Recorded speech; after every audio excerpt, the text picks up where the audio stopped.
beautiful things with that picture of Ramana is how natural he is.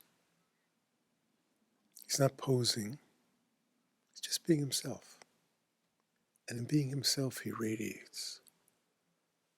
I don't know if you get that from seeing it, but I feel a radiance of being that's being naturally exposed, naturally expressed.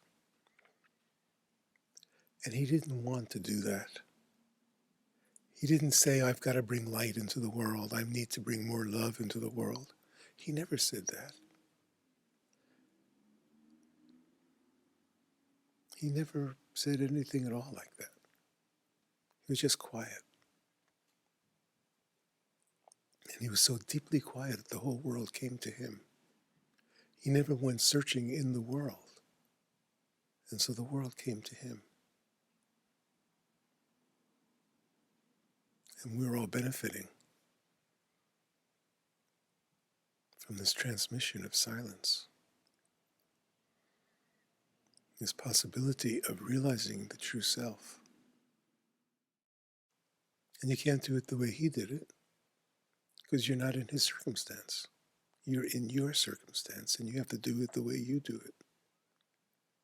Which means meeting your own personal demons, meeting your own monsters, meeting your own failures, meeting your own self-hatreds and judgments and blame and guilt and shame in order to stop it. Because until you meet it, it's running. Whether it's running subconsciously or it's running behind the scenes in some way or it hasn't shown up yet, it's running. Until you meet it. And you don't run. And if you don't run, which means you don't chase it, you don't fight with it, you don't run from it, you don't make it go away, you don't do anything at all.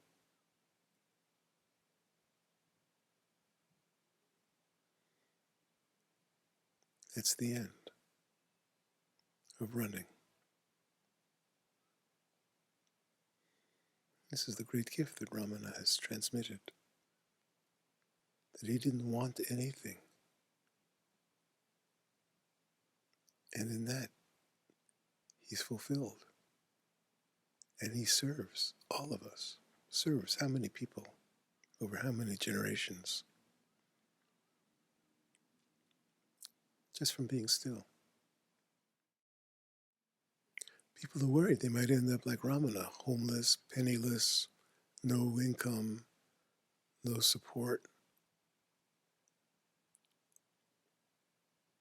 That's the fear. So then you'll be alone. But that is the egocentric idea of aloneness. In truth, you're never alone. And when you give your life to freedom, all the awakened beings in the world are there with you. Whatever the situation, whatever karma arises, there's full support for silence. And then there's the temptations to move.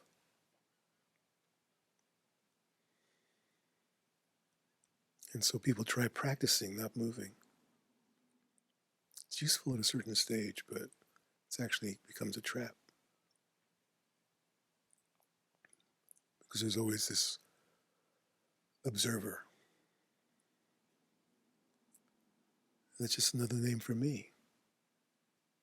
Only this is a me that's dissociated enough so that it can notice its own patterns and doesn't move with them. That's beautiful.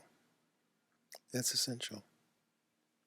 You have to be able to distinguish how you're moving, to see it, to overhear yourself, to be quiet enough to notice your movements.